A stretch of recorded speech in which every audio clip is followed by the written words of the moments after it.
The tears blurred Penelope Stewart's vision as she sat alone in the small dressing room, the shattered remains of her wedding dreams tangled in her fingers.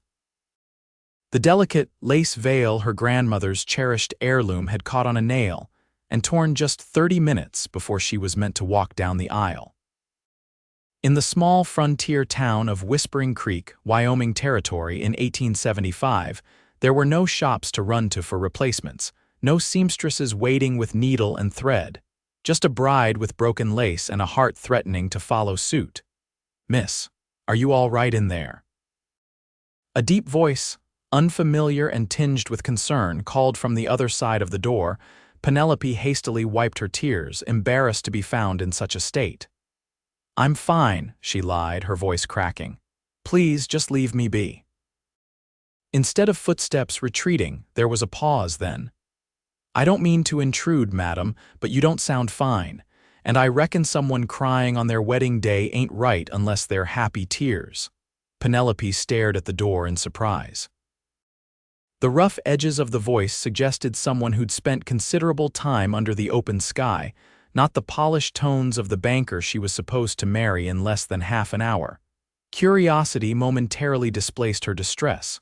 "Who are you?" she asked. "Henry Abbott, madam." "Just passing through town. I was tying up my horse near the church when I heard someone crying." Penelope hesitated, clutching the torn veil to her chest.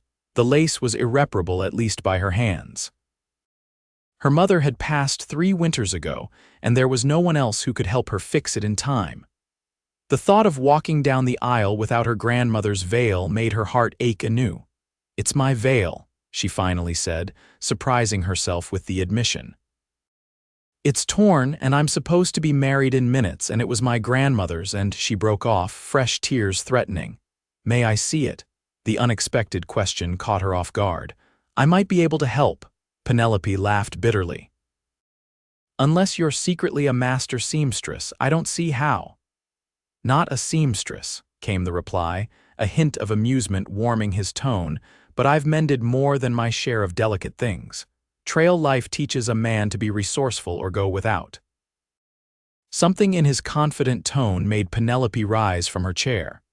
She cracked open the door, revealing a tall man with sun-browned skin and eyes the color of prairie grass after rain. His clothes were trail-worn but clean, and his hands, though calloused, looked steady. Around 30 years of age, he carried himself with the easy confidence of someone accustomed to solving problems under pressure. Henry Abbott tipped his hat respectfully. "Madam."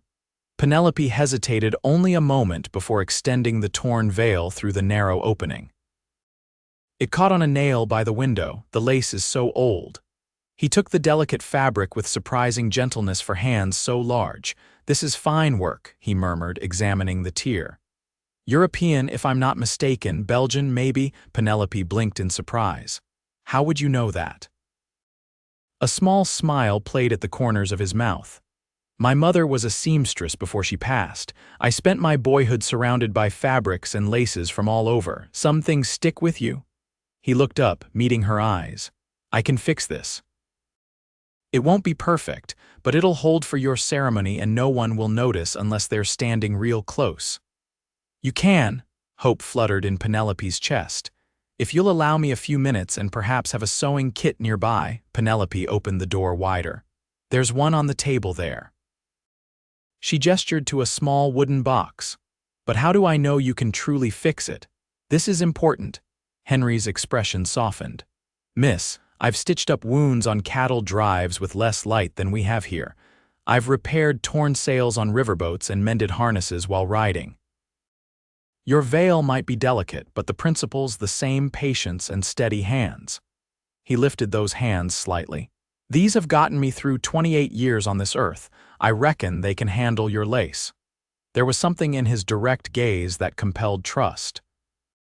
Or perhaps it was desperation. Either way, Penelope found herself nodding. "All right, Mr. Abbott, I'll trust you with my grandmother's veil." Henry nodded solemnly, accepting the responsibility with the gravity it deserved.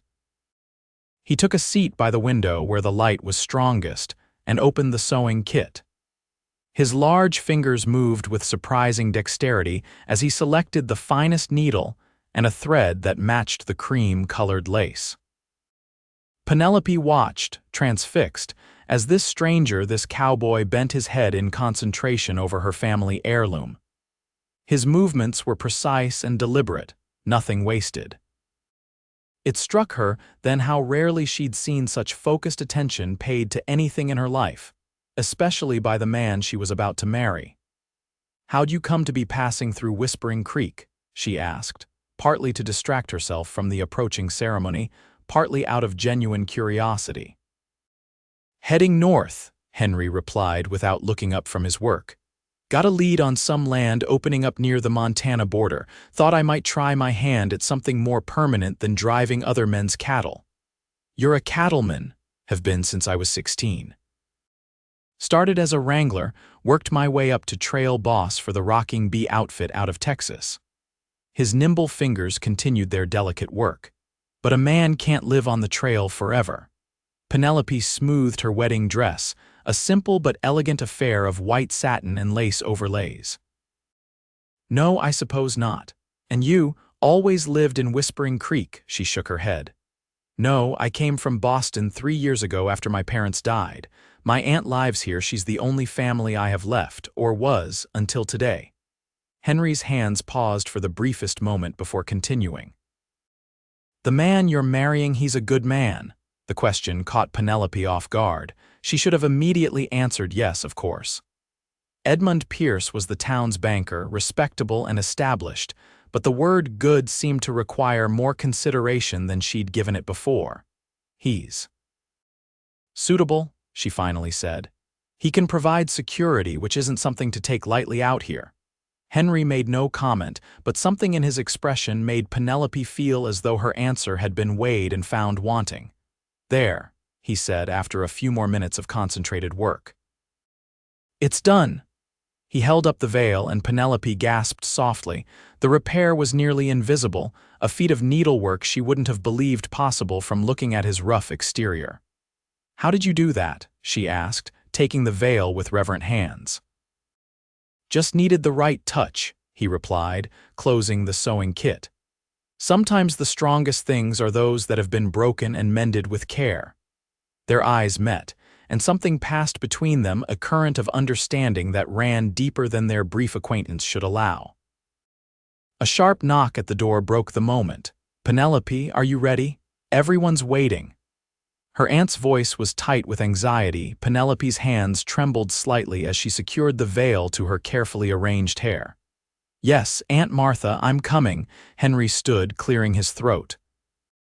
"I should go. Wouldn't want to cause talk by being found in the bride's dressing room."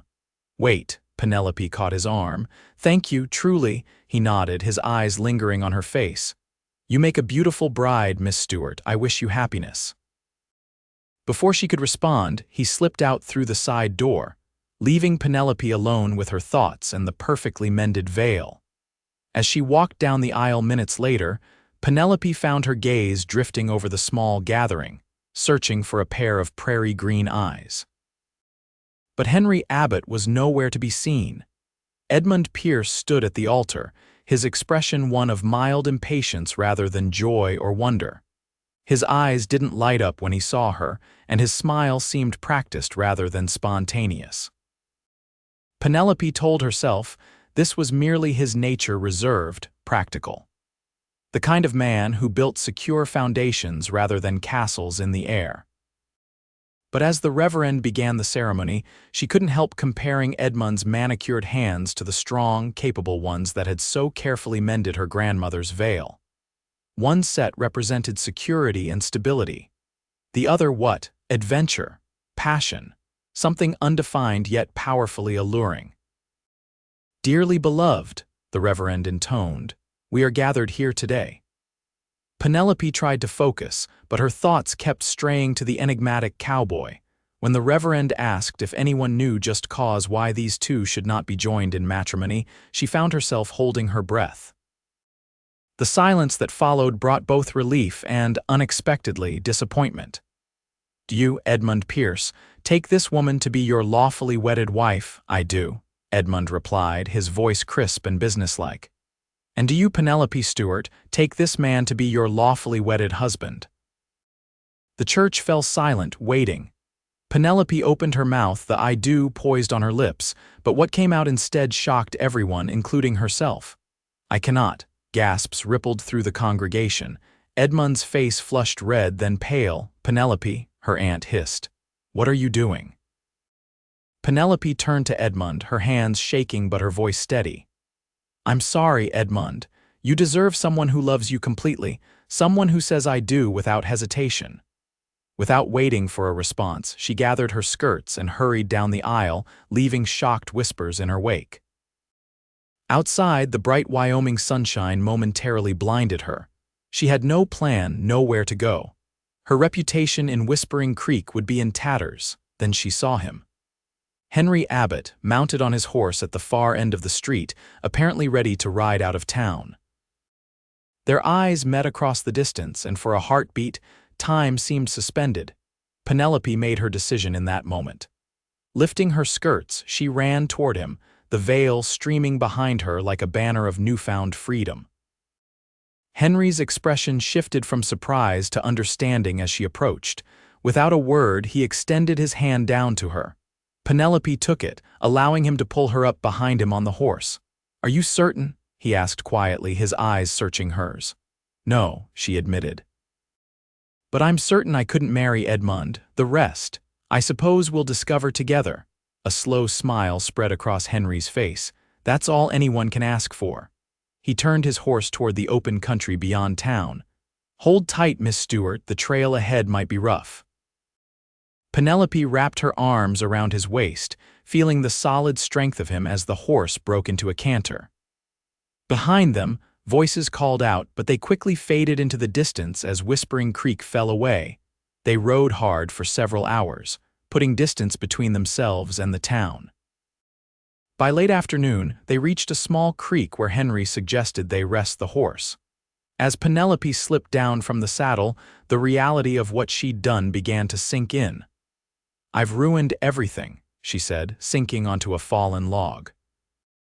"My reputation, my security, my aunt's standing in the community." Henry knelt beside the creek, filling his canteen. "Do you regret it?" She considered the question honestly.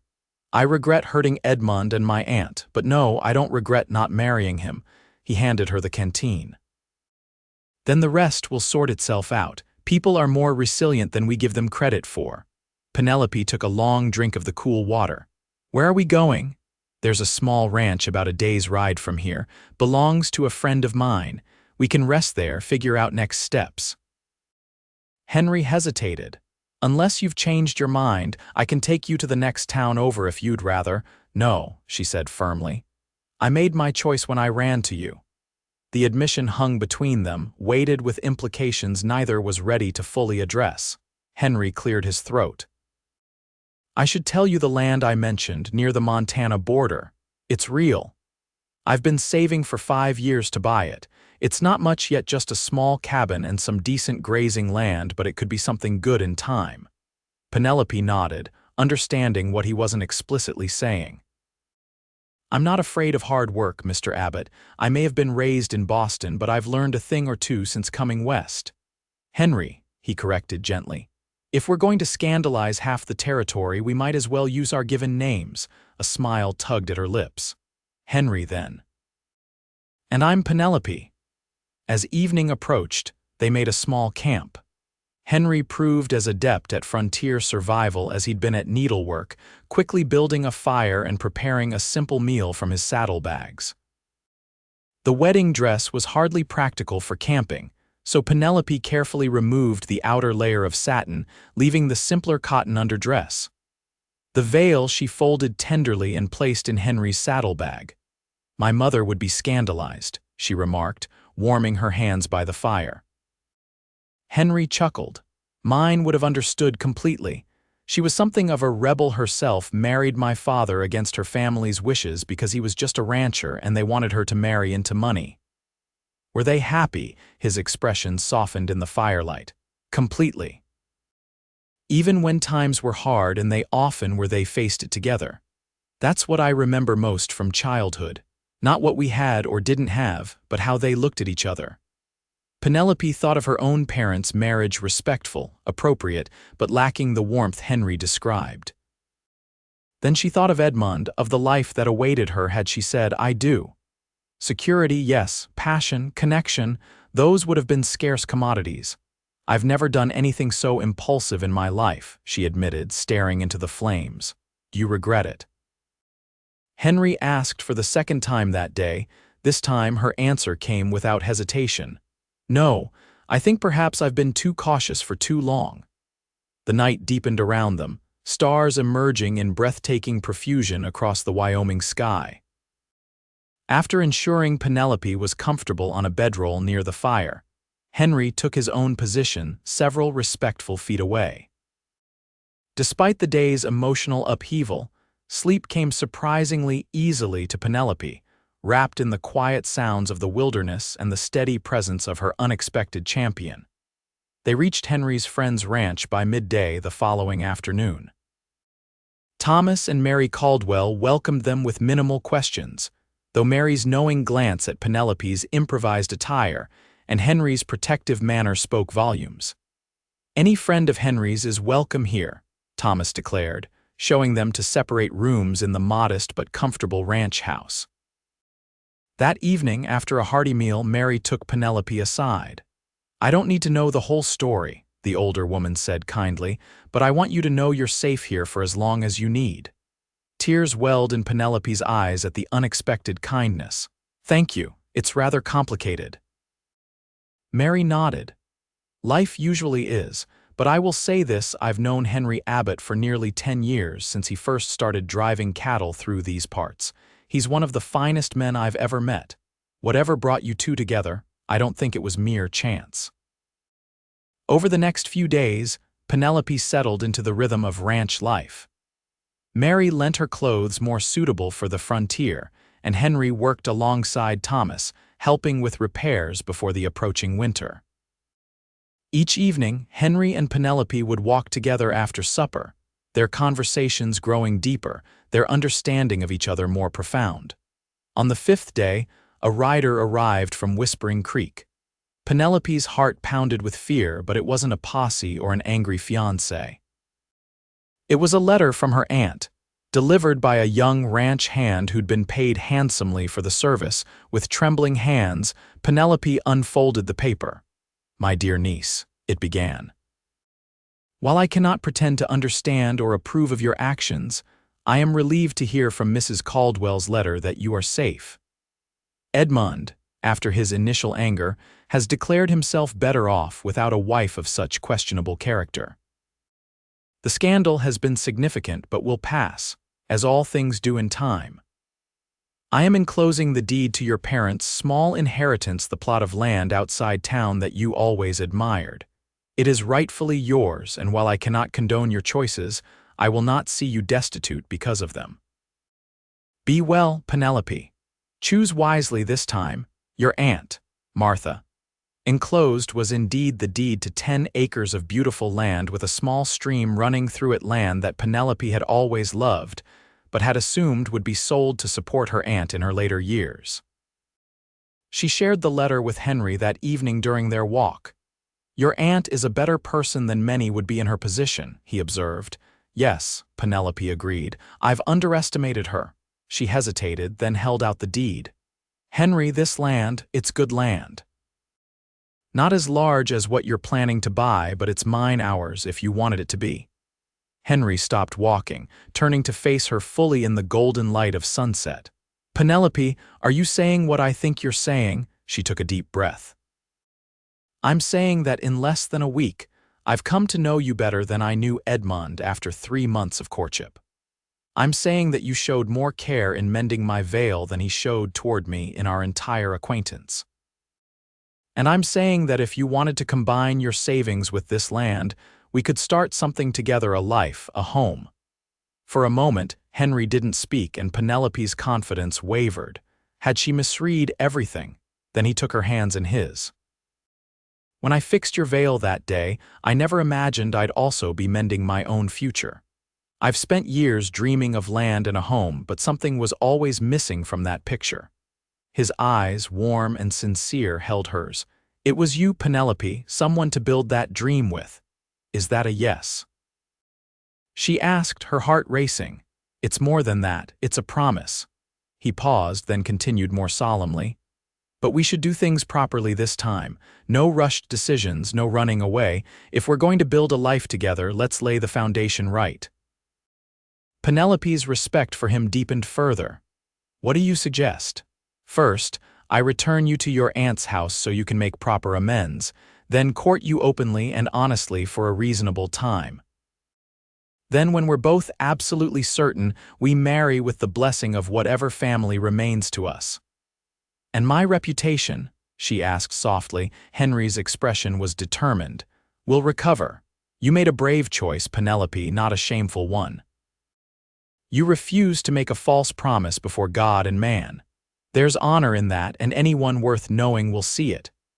2 months later, Penelope stood in the front room of her aunt's house in Whispering Creek, adjusting her dress nervously. It wasn't white satin this time, but a practical blue wool that suited her far better. Her grandmother's veil, carefully preserved after Henry's skilled repair, was the only remnant of her almost wedding day. "He's here," her aunt announced, her tone still reserved but considerably warmer than when Penelope had first returned to make amends. Time and honest conversation had begun healing the rift between them. Edmund Pierce still crossed the street to avoid Penelope, but most of the town had moved on to fresher scandals, and a surprising number of people, particularly women, had privately expressed admiration for her courage. Henry entered, looking uncharacteristically formal in a new suit. His expression when he saw Penelope, however, was worth every difficult moment of the past months. "Ready?" he asked simply. She nodded, taking his arm. The small church was the same, the reverend was the same, but everything else had changed.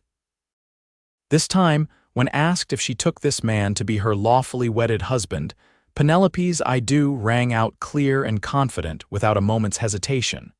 After the ceremony, they departed not in scandal and haste, but with good wishes and embraces. They rode together toward the combined properties that would become their ranch. Henry's savings had purchased an additional adjacent parcel, giving them a respectable start.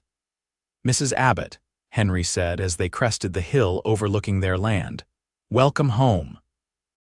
The small cabin gleamed in the afternoon light, newly built with help from Thomas Caldwell and other friends Henry had made during his years on the cattle trails. Surrounding it was good grazing land, a small apple orchard Penelope had insisted on planting, and the stream that would provide water for their future herds. "It's perfect," she said, leaning against his shoulder.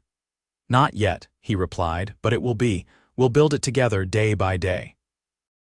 As they approached the cabin, Penelope noticed something hanging from the porch, a length of delicate cream-colored lace, fashioned into a welcoming garland. "Is that?"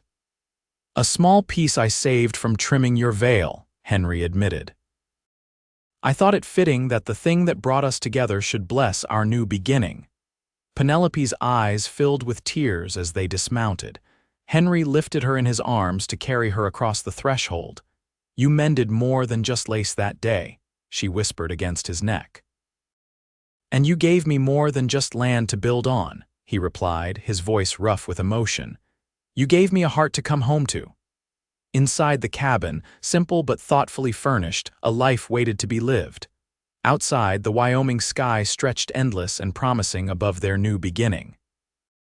And between them, something stronger than either had imagined possible when a tearful bride met a kind-hearted cowboy on what should have been one woman's wedding day, but became instead the first chapter of their shared story. 5 years later, Penelope sat on the front porch of their considerably expanded ranch house, watching Henry teach their 3-year-old son to ride his first pony. Little Thomas Abbott had his father's green eyes and his mother's determination, a combination that kept them both constantly on their toes. The Abbott ranch had prospered beyond their early hopes. Henry's knowledge of cattle and Penelope's head for business had proven a formidable combination. They now employed several hands and had become respected members of the community. Even Edmund Pierce, recently remarried to a banker's daughter from Cheyenne, now tipped his hat when they passed on the street. Beside Penelope, wrapped carefully in tissue paper, lay her grandmother's veil. Tomorrow, Mary Caldwell's daughter would wear it at her wedding, the first of many brides who would borrow the now famous veil with its nearly invisible mend. "Mama, look," Thomas called as the pony took a few steps with him securely in the saddle, Henry's strong hands never leaving his son's back. "I see you, my brave boy," she called back, her hand resting protectively on her growing belly. The doctor had confirmed just last week that another Abbott would join their family by winter. As she watched her husband patiently guiding their son, Penelope reflected on the extraordinary twist of fate that had brought them together. A broken piece of lace, a skilled pair of hands, and the courage to walk away from the wrong path toward an uncertain but promising future. Henry looked up then, catching her eye across the yard. Even after 5 years, that simple connection still sent warmth flooding through her. He smiled, that same smile that had given her courage on the day they fled Whispering Creek together. Later that night, with Thomas asleep and the ranch quiet under the star-filled sky, Henry and Penelope sat together on the porch swing, his arm around her shoulders, her head resting against him. "You ever wonder what would have happened if my veil hadn't torn that day?" Penelope asked softly. Henry was quiet for a moment, his hand gently stroking her arm. "I've thought about it. I might have passed through town, never knowing you existed. You might have married Pierce and tried to make a life with him." "I would have been so unhappy," she murmured, "perhaps. Or perhaps you would have made the best of it, as people often do." He turned slightly to look at her. "But I prefer to think that somehow we would have found each other anyway. Some things are just meant to be, torn veils or not." Penelope smiled, lifting her face for his kiss. "My grandmother used to say that the things we treasure most are often those that have been broken and mended with love. I never truly understood what she meant until you." Henry's hands still strong, still capable, still the same hands that had so carefully repaired delicate lace when they'd barely known each other, cupped her face tenderly. "Then here's to broken things," he whispered, "and the unexpected blessings they bring." As the Wyoming night deepened around them, Penelope Abbott, once a tearful bride with broken lace, nestled closer to the man who had mended far more than her grandmother's veil. He had mended her faith in love itself, with nothing more complicated than honest hands and an open heart. And that, she knew, was the greatest mending of all.